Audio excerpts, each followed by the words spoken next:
Bradley Justice, and I'm with the Swell Doll Shop. And Barbie is one of my favorite dolls. And so when Rachel Hoffman told me that the theme for this virtual doll convention was Shoot for the Stars, I knew exactly which doll I wanted to talk about. And that's Superstar Barbie from 1977. I was 7 years old when she was introduced, and I fell in love with her immediately. So I'm going to tell you a little bit about the evolution of how we came to meet Superstar Barbie. In the early 1970s, Barbie had kind of transformed from a glamour supermodel to a sort of outdoorsy, calico-clad doll. A lot of the early 70s fashion were made in cotton print fabrics, were very prairie-looking, almost sort of peasant dresses and that sort of thing. So it was all about Malibu, camping, the country camper, all of those fun sort of outdoorsy kind of things. But during that time period, Mattel was really hurting. They had gone through a series of sort of problems with the handlers being ousted and just a lot of other things. And so their stock had kind of plummeted. So they were looking to try and up their game with some things. So they decided that they would update Barbie. So some ideas from Barbie started as early as around 1974 with starting to think about redoing and revamping Barbie. One of the first things that happened that kind of paved its way for this was an update of the logo. The script logo that had been used since her introduction in 1959 was updated to what I call the bubble font. It's more of a bubble lettering kind of thing that said Barbie. So this happened in 1975. The next thing that happened is they started adding a little bit more glamour into Barbie's world. They started softening as much focus on the camping stuff and started doing a little more things that were a little more sophisticated, like the introduction of the 1976 ballerina Barbie and the more elaborate costumes that they did to support that concept. The next thing that happened was they had a new sculpt done for Barbie. This sculpt was done by Joyce Clark. She had worked at Mattel for many years, and so she transformed this sort of pouty-lipped, twist-and-turn Barbie into this face with a little bit of dimple, a smile that showed her teeth, and just sort of a whole new look. The next thing that happened was Barbie got a new body. In the early days, Barbie's arms were always straight. With the Superstar Barbie, Barbie's arms were bent. She was rooted with two-tone blonde hair, and she was wearing a costume that was designed by Janet Goldblatt. They did a counterpart of Superstar Christie at the same time. Her outfit was yellow, and she had sort of sun-streaked hair as well. One of my favorite things was a new shoe was actually introduced with the Superstar Barbie.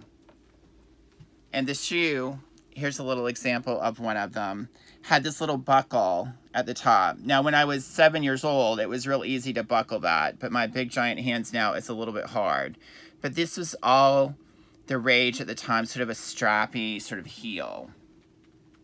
So we had transformed from peasant dresses to glamour. Glamour was back. It was all about Studio 54, Halston, disco, everything. So this was really a success. They did a whole rollout of television commercials where a lady named Judy did the introduction for Superstar Barbie and showed some of the premiums that you could get, like a charm bracelet or a set of jewelry for the child that would come with some of the special dolls. So they really kind of rolled this out in a major way with a lot of advertising and a lot of glamour.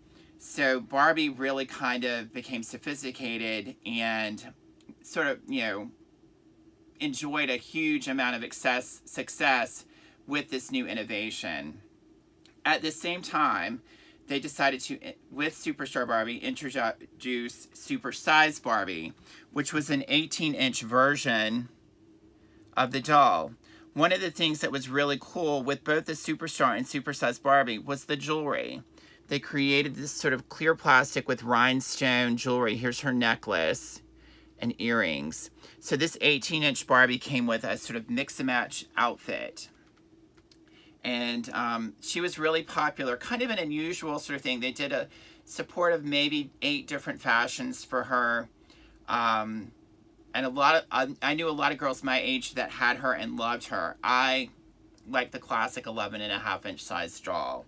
So, there was sparkle, there was jewelry, there was like Sunstreak hair. She was pretty and tan. So, I mean, she was everything that Farrah Fawcett and Cheryl Tiegs was all about.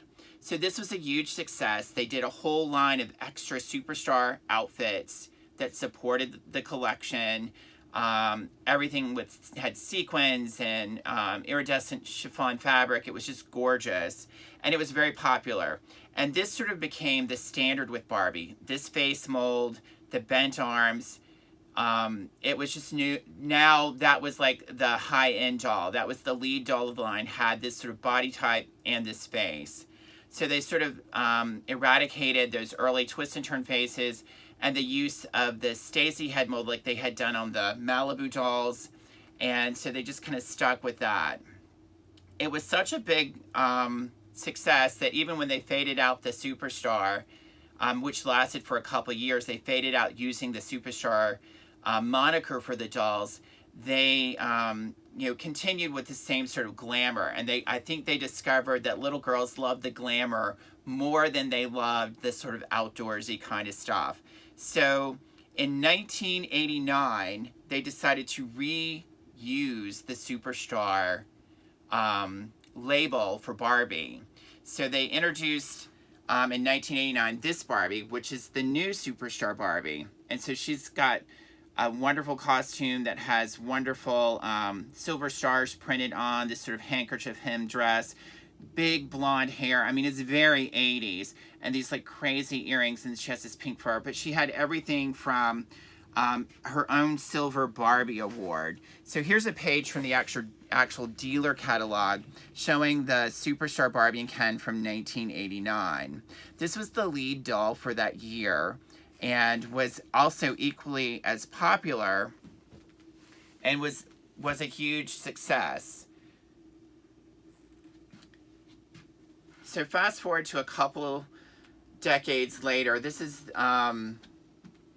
a doll that's a Playline doll that they did to celebrate one of Barbie's anniversaries. And so they did sort of like a modern rendition of Superstar Barbie, sort of a then and now. And it showed the vintage Superstar Barbie on the back.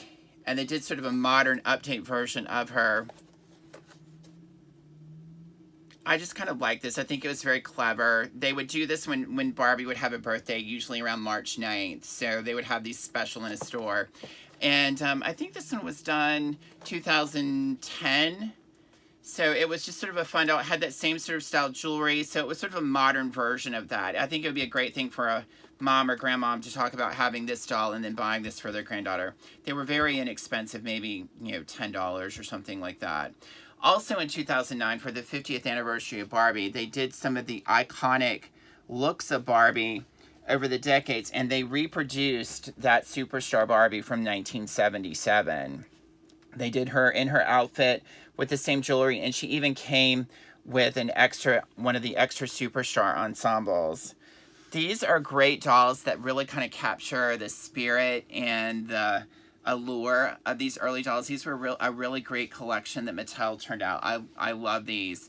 They did like Malibu, and they did like a #1. So I really love these. So this is a great sort of thing. So if you've never ventured this late in the game of Barbie of the 70s, like if you only collect early vintage or whatever, what I will tell you is take a look at some of the dolls from this period.